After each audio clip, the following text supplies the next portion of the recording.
And good morning to all the participants. Thank you very much, Mr. Ramesh, for giving me this opportunity to have communication with so many people at one go. Thank you very much. So, most important thing in today's world is communication, right? So, without a effective communication, it is hard to climb a ladder in organizations or any other places. So what we are going to talk today are those who are new to this or attending first time. I will just recap in 2 minutes what Mr. Ramesh had done last week. So is basically we communicate in 3 ways. One is verbal, the second one is non-verbal, and the third one is written. But what is most important from this point of view is verbal communication. When we talk of verbal communication, it has got only 7 to 10% of weightage over the entire communication what we make to the other person. The remaining 93 to 90% comes from a non-verbal communication. That is, what is your pitch, tone, the clarity of thoughts, clarity of your voice, all those things, plus your body language. Body language plays a major role. So when we are talking of any communication, to get the entire message from the other person, it is very important to observe his body language also. So we are going to concentrate today on the part of verbal communication, which is listening and asking questions. Along with that, we have to always look at the body positions, body language of the other person. Why I'm saying this is because this body language has 60% weightage in all our communication. So without saying also, when you enter into a customer's place, without uttering a single word, customer can judge you on your first impression. Whether you are a good person or not, he decides on a split of a second based on how you are dressed, how you are standing, how you are carrying yourself, whether you are taking a permission before sitting or not. So all those things do matter when you are actually communicating. So when we are going to talk about the questioning also, it goes that some part of when you are listening to a client, you need to observe the body language of a client also. Now when we talk of verbal and questioning, so if you see really in your life also, how many times you have observed that almost 30% of our time we spend in asking questions and gathering information. But we never notice that. We never notice what kind of questions we are asking, what is the quality of questions, whether we are getting the right answers or not, right? But that is how our life goes. We ask about 30 to 35% of questions and then get the information based on that. So why questioning is so important? Maybe I will give some 5-10 seconds for everyone to ponder, because we are not on a face-to-face meeting. But why do we think questioning is so important? If someone wants to put on a chat, you can do that as well. What is your experience? What happens when somebody asks a question? It opens up. Somebody writes, it opens up. Yeah, it opens up, correct. Opens the discussion, right? It opens the thought process of the other person. Yeah. To get information. Yeah, to get information, to understand him. Yes. And when you are chatting, you please make a point there that chat for everyone to understand actual requirements. Perfect. Collecting information. All these things, of course, are there. But have you ever noticed that, why I'm asking these questions, and now what I'm trying to do is to control this discussion. So any person who is asking questions is driving the discussion. He's controlling the discussion. Oh. Back to our sales calls, you will understand that many a times you go to a client place and start the discussion. You ask one question, customer gives you some answer, and then he starts asking questions. And the entire discussion goes to a different topic. And the purpose for which you had come doesn't get serviced. Isn't it? Many times this must have happened. Why? Because the customer has started asking questions and you are you could not set up the agenda for the meeting. So the person who asks questions typically sets the agenda for the meeting. And that is where some shrewd customers, they know that, if they don't want to answer or they don't want to participate in your discussion, try to divert their, by asking different questions, and we will keep on answering them. So, okay, we will have to see that how we can, tackle this kind of situations also. But this is what is most important. When you are asking questions, as long as you are asking questions, right questions, you are in control of the entire discussion. Now, asking question is a very simple statement, right? Ask questions. But as Mr. Ramesh said, what to ask, and how I can get more and more information. Like many of you said that get more information, open up, all these things is okay, but how to do that? So there are basic two questions. Actually, only there are two types of questions, and on that the other questions are being derived. These two questions, anyone knows what are the two types of questions? You can type out the answers. Let's make it interactive. Yeah, let us make it interactive because it's a communication both sides. Open-ended question and close-ended question. Excellent. Super. So what do you understand by open-ended and close-ended questions? Open-ended questions allows you to answer, get more questions in the next stage, and customer starts talking and replying. Whereas in closed-ended question, it is like that you yourself are giving the answer and making a full stop to the discussion. Excellent. Very good. So now I can actually ask 2-3 questions and demonstrate to you that yes, now I am controlling the discussion. So, but for the want of time, I will not do that. So what he answered was absolutely right. The closed questions are the questions where you get answers in one word or maybe maximum one sentence. See, like, how are you doing today? Great is a closed question. Is this color a black? Yes or no? Right? So these are all closed questions where, customer doesn't have to really think over that and give explanation or, give any kind of information based on that. Whereas open-ended questions are the questions which can get you more and more information. So when we are in the customer's place, we need to use both these questions very effectively.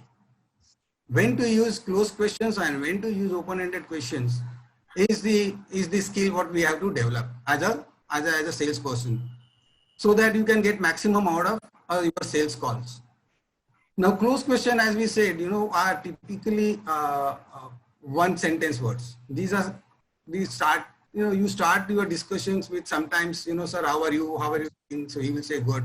So these are all icebreakers or opening questions you ask with close-ended. And as you progress, maybe after 2-3 questions or 2-3-5 minutes, when the general discussions are over, you start getting more into the sales discussions. Like, so what is your requirement? When you say what is your requirement, what happens is it opens up customer's mind. He starts thinking that what are my requirements, and then he will start giving you one after another. Okay. Some customers may give 1 or 2 and then he will stop. So what do you do in such situations? You ask further, right? So if you ask further question like, okay, sir, these are the 2 requirements you are given. What next? Is there anything else you are looking at? So what are these? These are all called as a different kind of probing questions. So from introduction, you are now moved to a probing where you want to get further information about the customer requirements or maybe customer's process, maybe customer's establishment, maybe a lot of things, So to get all this information, to ask open-ended questions. Now, how to frame open-ended questions? What sounds like an open-ended question? Typically, all open-ended questions start with W's. What, when, where, and then how. These are the questions. Why is also there, but normally we suggest that why should not be used because many people feel why question as a arrogant question. Somebody is going to interrogate me. So that is why, why questions are typically avoided. Now, why questions, if you are going to avoid, why sir you are interested in this product, if you want to ask, how will you answer or how will you ask these questions? So this is where, you really need to prepare your questions beforehand, as Mr. Ramesh said that he was writing. You need not go there and, go after one after another questions. What is more important is how you are going to articulate your questions, how you are going to frame your questions, how you are going to ask information without really hurting customers. Okay, now why is this important to you? If you ask, maybe some customers think that I need it. That's my prerogative, what I should want and what I should not, right? So in such cases, you can ask is, how would it help you in your buying process? How is that important to you? Why it is important instead of how it is important to you. When you ask how it is important to you, normally customer will not get offended. And then how it is important to you becomes a very open-ended question for him also. So he will start explaining you why it is important for him, isn't it? So instead of asking why to client, maybe we can ask ourselves why, but not to customers. Yeah, so that is how we really need to practice to form questions also. So once you have those questions, what we normally do, we come back, right? And then process our maybe invoices or whatever later or information he wants, we give it. And while giving that, then we come to know that information I did not ask, and this information I did not ask. I don't have very good clarity on this. So when we look at, when we are asking this kind of questions, also ensure that, you verify the information what you got is correct from the customers. And that is where then you have to ask sometimes leading questions also. Is my information correct? Is this okay? This is kind of a close questions you are again coming to. Is my understanding about what you said is correct or not? So every meetings, we have to use both very effectively, close questions and open-ended questions. So we will now look at also, so who do you think is a good communicator? Who can be more effective in front of customers? Now after, yes? Means listens, yes. We will see how good we listen also. Who else? So when we go in front of customers, what is most important is your body language, as we said, right? And the confidence with which you can ask questions is based on your knowledge. So the person who has got subject knowledge can ask or can articulate good questions because he knows the background from where his product is coming or what customer is really requiring. So to ask also good questions, it's very important that you need to have a good subject knowledge. Second, you should know what are your self weaknesses as well as strengths. Now, what is this to do with the questioning techniques, right? This might people ask, what is there in the questions? Where is the self awareness comes into? Primarily because if we ourselves are sometimes are not very confident in questions because of certain the cultural feelings, then it becomes difficult for someone to ask questions. That it is to authority you can't really ask questions. And this is what when we coach also many times we find that salespeople are not very effective because they feel, how can I ask questions after questions to customers? I have to get information and process my quotations or produce my products accordingly. So it is very important that you should have a product knowledge. You should have a good self-awareness, what is good for you and what is not good for you. Second is you should know how to listen. As someone also said, that is very, very correct. Because if you don't listen properly to a client, you won't be able to answer them, or you won't be able to form your next question. So if you don't ask a question to a at a right time, you will not get the right answers.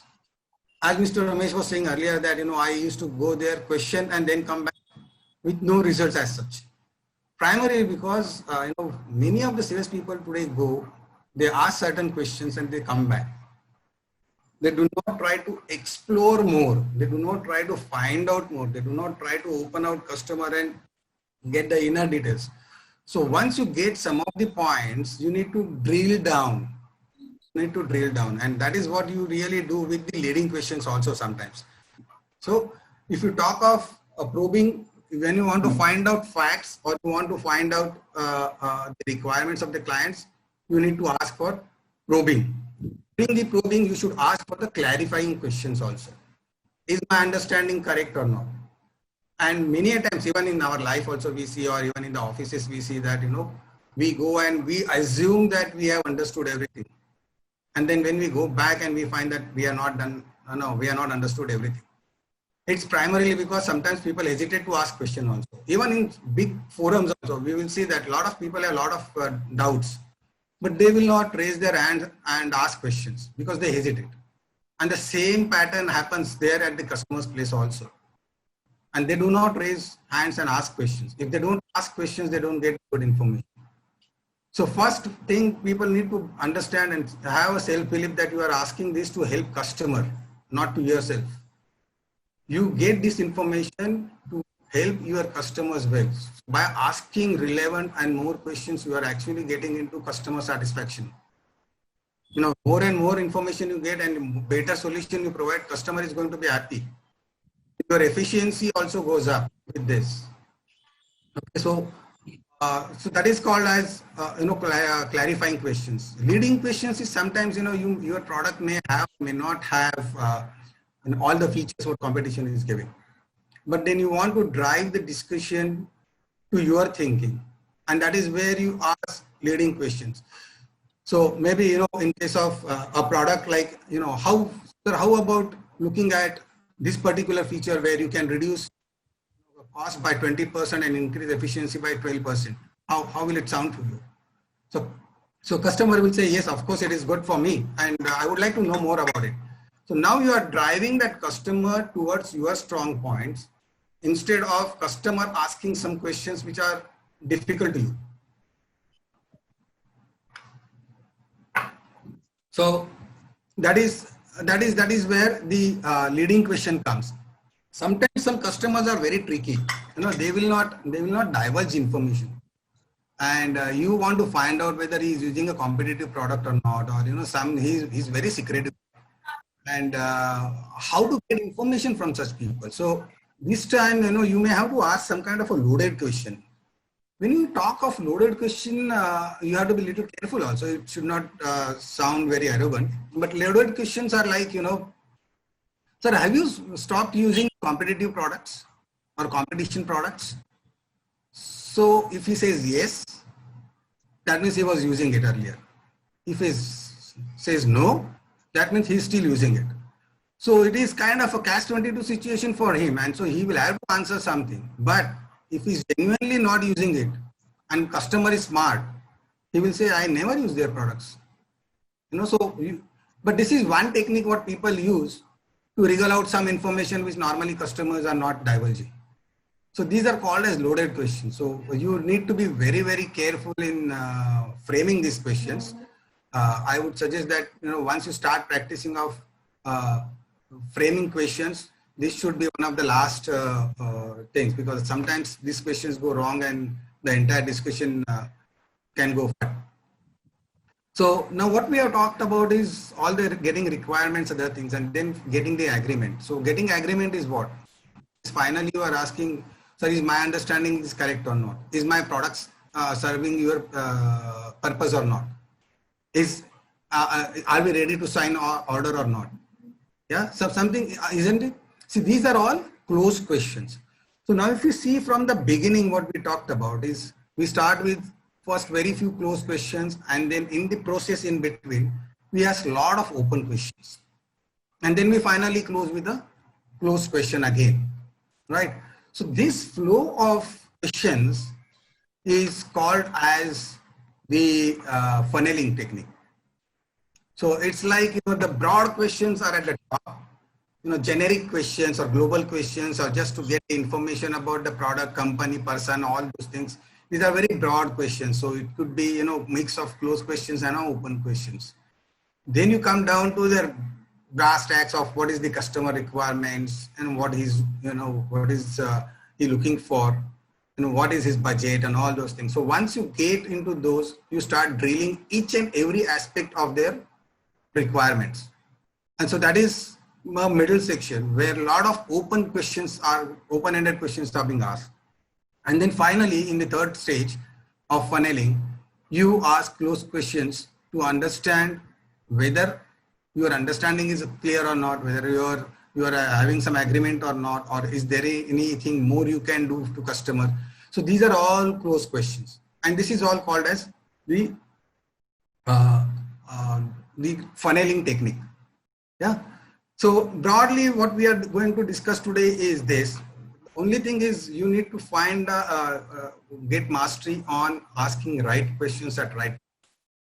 Because like we say, if wrong questions are asked, the discussion can die down there itself, or you may not get the right information, and your entire premise of supplying whatever customer requirements could be faulty. Yeah. So it's very important that we learn, and this you can practice in your office first, or maybe at your home when you are working with your son or wife. Wife is the first person with whom you can really work hard, right? So this is how the questioning techniques broadly we can talk right now. Only another, that is what I would right now stop, because it's at 10. I think we will, I think Vivek actually it was very nicely talked about this questioning techniques. I'm sure that before we move on to listening, a lot of questions from people. Now let's see whether somebody is going to ask open-ended or closed-ended to you. So I just you can unmute your audio and then ask. It is anyone can unmute and ask. Do you have any questions, or you can type on the chat box also about this particular segment of this particular webinar, questioning. Then we'll move on to listening later on. Just 5 minutes, we can complete this questioning. Yep. You can either unmute your, Sinjal Basu. Yeah, Mr. Vivek, very good morning, and Mr. Thomas also very good morning. It was a very fun, nice and elaborate discussions. I was just asking that even after asking open questions, sometimes the other end, the opposite end is saying something actually and doing something else. How to rectify, or how to highlight, or how to cater those particular discussions? Yeah. So when you know that, see, this is one thing we have to be very careful is when we talk of listening, we will deal with this also, that we make a lot of interpretations on our own. That as you said, that he's saying something and he's meaning something is what you have interpreted for yourself. It may or may not be correct, isn't it? So it is in such situation, what you can do is you can directly ask customer. So if you can give example, I can tell you. You can ask customer, is my understanding is of what you have said just now is this. Is it correct, or do you mean something else? Thank you so much. Thank you so much, Mr. Vivek. Okay, thanks. Parag, do you have a question?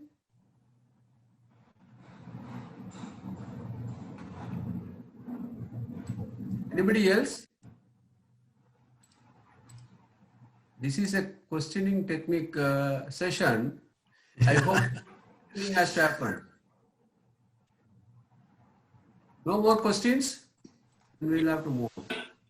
Ashutosh Deval. Yeah, Vivek sir, first of all, thank you. I didn't ever realize that asking questions is a way of controlling the entire discussion with the customer. because most of the times I could feel that customer is controlling most of the discussion, asking so many questions and trying to get more information from us as a supplier rather than sharing his information. So my question to you would be a similar way. In such a situation wherein the customer is more smart, he is asking all the questions and getting more information, but not sharing his information to us, and how to handle such situation. Right. So this is a peculiar situation which a person typically finds, you know. So once we understand that customer is trying to actually divert the discussion, what we have to do is it's not possible that we don't answer client, right? So whatever question he asks, we have to answer politely to him, but don't allow him to ask next questions immediately. See, like, you know, if you you asked me just now this question, and I suppose this was a question to divert the discussion. So I would answer to you right now, and I would say, okay, thanks for asking this question, and this thing I will answer that. And as soon as I finish, I will ask my question. Okay, then, sir, what about these requirements of yours, or whatever it is? So I have come prepared for that meeting with certain agenda. Normally, you know, we go to sales calls with certain agenda, or what we want to achieve out of this call. So ask questions relevant to that immediately. Don't, you pause to client. The moment you stop there, he is going to ask you next question. Your priority is to ask question and get information. So you ask that question and then, move on to your topic. So normally when we conduct trainings on this, we have one session on this itself. Somebody tries to deflect and how you can come back to the original topic. So don't allow customer to ask second question. Pause and immediately ask your question. That's the technique we use. Question to question. Okay. Thanks a lot, Vivek sir. The question from Amit Puri, just I have in the chat, you can read that. How do we understand if the client is actually participating in speaking? Means what signs we must look out? Okay, that we will this was from whom? Amit Puri. Amit, we will discuss this when we are talking about listening, because it will come off listening, because you need to understand whether customer is really listening to you or not. Right. You will find out whether customer is listening to you on certain parameters, like, one language, what we talked about is a body language. Body language will definitely tell you whether he is interested in your talk or not. We should move on to listening now. Yeah. So,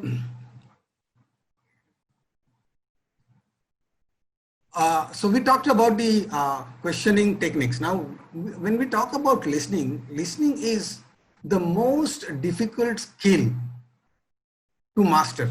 It is very easy for everyone to say that I listen very well, I get messages very clearly. But in our, if you go back and see in our life, how many times we had to go back to the person to understand more, right? So there's a difference between hearing and listening. Many times we keep hearing, we don't really listen. So anyone has got any inputs on that? What is the difference between hearing and listening? Yes, Shiv Kumar.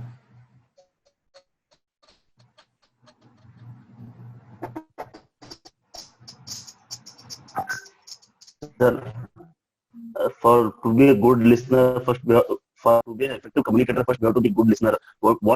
Exactly what you want to communicate to us, first we have to listen it properly. Then we have to do our thing. We will start interpreting them. Let us finish them what they want to say us. So once they finish it off those things, we can.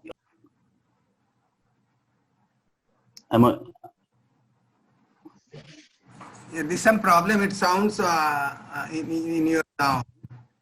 I'm not able to hear you properly, but what I get is that once he finishes whatever he wants to say something, that is what you were talking about. Mr. Ramesh, did you get what he's saying? Sorry, what's who Mr. Ganeshan? Yes, Shiv sir. Kumar. Yeah, sir. What I understand is everything we listen is not hearing, and everything we everything we listen is hearing, and everything we hear is not listening. Okay, so what is the difference? Listening is something you pay attention to understand what the person in front of you is speaking to you. Hearing is just to give, just your ears, and then you, whatever goes in, whatever goes out, it goes out. So it's like, it is like you are not so willing to, put your concentration on the person who is speaking. Precisely. That's what is the basic difference. Hearing is that, sounds are hitting our ear and we are just we are just getting whatever we are getting. We are not very serious about what other person is saying. This is like marriage parties or on a friends group when we are discussing. It is not very important for us to really listen to them very carefully. But when we are at a customer's place, it is not that. We got to listen to every single signal what customer is giving. Right? So listening is the ability to accurately receive and interpret the messages. Right? It is also interpreting the messages. Both. So why it is called as listening, or many times it is called as active listening. Hearing is a passive.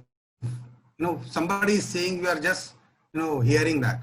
But in case of active listening, you need to really participate in that discussion. You need to really put your efforts in that. So you got to be mentally as well as physically alert to listen or to hear what that person is saying, to convert that into listening, right? Because every time when customer is saying something, naturally what happens in our case is that we start immediately interpreting data in our head. Just after 2, 3, 4, 5 sentences, we start interpreting that data. Okay, customer is now saying this, now what should I reply? And then my full concentration goes into my rebuttal to customer or my response to customer. And in that, there is better chances that I will miss what customer is actually wanting to say, or the important point I might miss out. Okay, so that is where you require to put an effort to listen to customer and keep away all these thoughts or all interruptions what you can get. Like, that is why in every meeting, it is suggested that you keep your mobile phones off and keep away, is primarily because of that. So keep all these distractions, everything away, and give full attention to your customers. When we talk about full attention means, we really need to, project also that to customer, that yes, I'm really willing to listen to you. And how are you going to demonstrate that? You will demonstrate that by your body language, right? One is that when you are sitting upright and you are very, attentively listening to him, your facial expressions will itself show that. When you do that, customer will be open to share more and more information. Why listening is more important is, customer, when you start listening, somebody is listening to you, you want to share more and more information. So here what happens is, when you start listening, customer will open out and give more and more information about his requirements, his organization, whatever he wants to share. And many times he will share the things which you are not expecting also. Second way you can make the other person understand listening is giving some, nodding your head. So giving some signals to him that yes, what you are saying, I am hearing, I am listening. And or you can say yes, oh, okay, very good, nice. So any, one word, not sentences, because if you start talking sentences, you will interrupt customers. And so that is one thing. And the most important thing is, to show that you are really interested in helping customers, or really helping, or really interested in his listening, is by taking notes. How many of you know that, 25 to 50% only we remember after our meetings? What happened in the meeting? Only 25 to 50%. The best listener in the world remembers almost 50%. Rest all goes out. So if you have a habit of writing, what happens is, you give an impression to customer that you are really interested, as well as you also get benefited because you write down all the important points what customer has said in your notebook. Many times it might have happened that, when you go to customer, you don't write down, you remember everything, and then come back and say, he had said one or two some points also, which I don't remember now. This must have happened to all of you, right? So it's a very good habit to show that we are interested in listening. And also many a times it's important to listen empathically. It's a higher level of listening. It is called as empathetic listening. What is the difference between empathy and sympathy? Anyone? Empathy is perspective of a speaker, sir. Empathy is more than sympathy, sir. It's next level of the sympathy. Is the perspective of communicator, sir. We are listening to him. His point of view, are listening, sir. Okay, fine. So it's not really same. See, sympathy is only oral way of expressing yourself. Okay, like somebody has got some tragedy at home, so you can go and say, it was a very sad incident, sir. Just forget it. It's God given, so we can't really do anything about it, and all those things. All hollow words we talk about and then come out. And the moment you come out, you really don't feel anything about it, right? So it's only a way of making the other person feel good, feel okay. But when you really talk of empathy is completely different. And empathy is part of listening primarily, because when you are asking questions and getting more and more information, what you are really observing in that is the feelings what customer or the person is going through. It may be, a situation or conflict situation with your organization that you supplied some product and product is not working. Customer had, this particular person had really put his neck out and suggested your product, and that product is now failing. So he will be agitated. He must be feeling let down by you, and a lot of emotions will be going through his mind at that moment. Okay. So how are you, are you really getting those feelings? Are you really feeling those for yourself? That is what is empathy. So empathy is you get the same feelings that what customer is going through or the other person is going through. Sympathy is just talking about it and coming out. You don't really have those same feelings, right? If I got hurt, then the pain what I'm going through, very few people will go through that same pain without actually getting hurt also. So that is called as sympathy. And when we show sympathy, this is the highest level of listening, because that is where the customers also participate more. This is the man whom I can really trust. He is the one who will be in all situations with me in my life, right? So that is why achieving empathy is, of course, requires a lot of practice of asking questions and getting into the shoes of the other person and feeling that exactly the same way. So this is one way of communicating to the other person that sympathy is the way you are listening to. Fine. I mean, we have now another 10 minutes. So we have time right now. So we can ask now, you can ask questions and then I can use another 10 minutes. Let's open up questions for asking about listening. It is for questioning also. You can Raghavendra. Good morning, all. Sir, thank you very much for the very good session. Listening this question here. If listen from the customer, audible? Yeah. If we in interaction, if listening from the customer, if he tells false information about the product and everything, can we impact? Actually, we know the truth. If we interrupt him or continue that conversation. See, under any circumstances, whatever may be the situation, he may be, giving wrong information about your product. He may be abusing your organization. He may be abusing you. Never ever interrupt your customers. Yeah. Primarily for two reasons. If he is deliberately giving wrong information, let him completely give.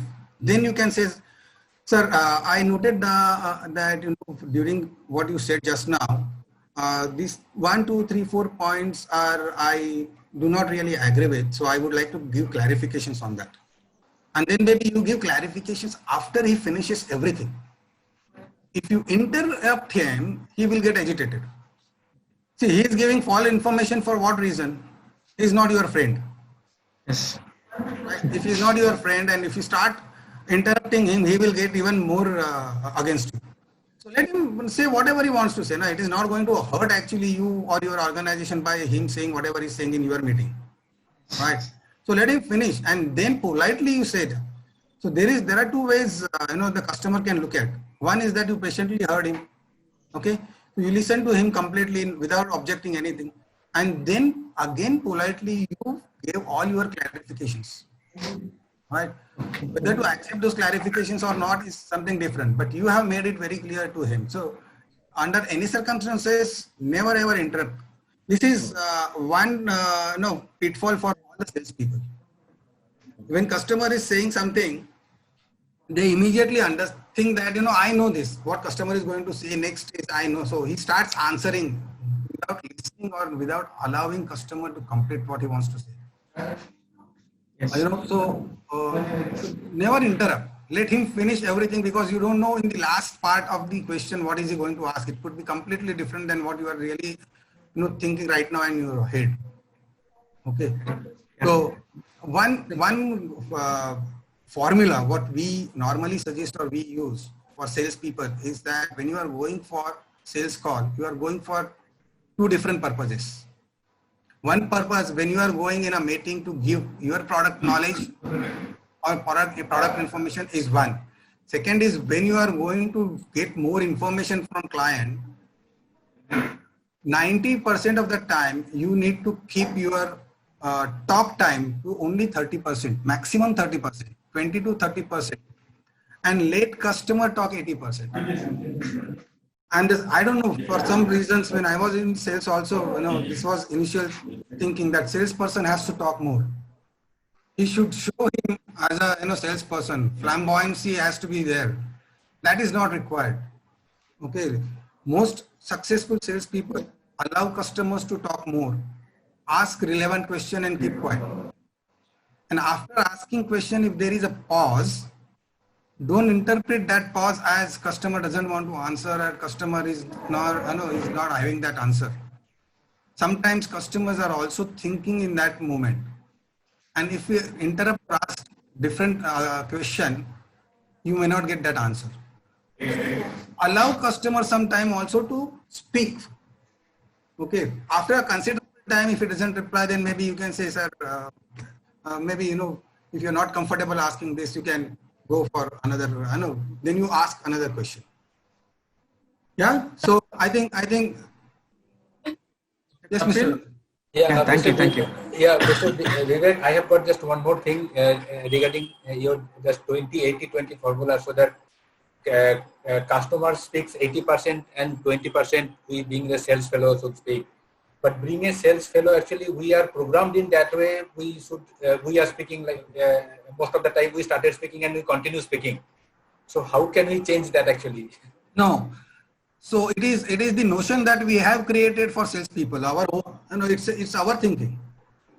What is salesperson's job? Is to sell product, right? Now to sell product, what do you require? Maximum information from the client. And that is what I say. When you make the presentation to customer, that particular meeting only you can talk more because you want to give the relevant information to customer. Don't give more information also. Give whatever is required or asked by the customer only. Right. So that is what is. So it is you have to program yourself that I am going to this meeting for getting more information. So my job is to talk only 30%. I have to listen more. And when you want to listen more, what you have to ask is more and more open questions. And only ask closed questions when you want to clarify any doubts or to verify your understanding with the customer. Otherwise, you have to keep asking open questions to get more information. Mr. Kapil? Yes, Mr. Ramesh. Good morning, and to you as well as Mr. Vivek. Thank you for a wonderful session, enlightening I wanted to ask Mr. Vivek one thing about empathy. Sir, is empathy only of pain, like on the negative side, if the customer is in pain, or it can be also of a success? Can even a success or a benefit by the customer, and can that also be termed as empathy? Absolutely. See, it is empathy is basically getting the same feelings that what customer is having. When customer is happy, are you really happy internally or not? And whether it is showing off on your face and your body language or not. Because that also can be immediately caught by the customer. Are you phony, or is it a real happiness you are showing? So empathy is not necessarily negative. Empathy could be positive also. When you supply a good product, then and customer is very happy, the same feeling you should get that, yes, I have done it. I have made my customer also happy, and my customer is happy, so I am happy. So that is also empathy. So in other words, means if a salesperson masters this technique of empathy, listening and questioning, I think he can be one of a very successful salesperson. Absolutely. There is no doubt about it. If you really see all the salesperson, or even if you see the top-notch motivators, or the successful executives and all, if you really see them, they are good in asking questions, and they really see.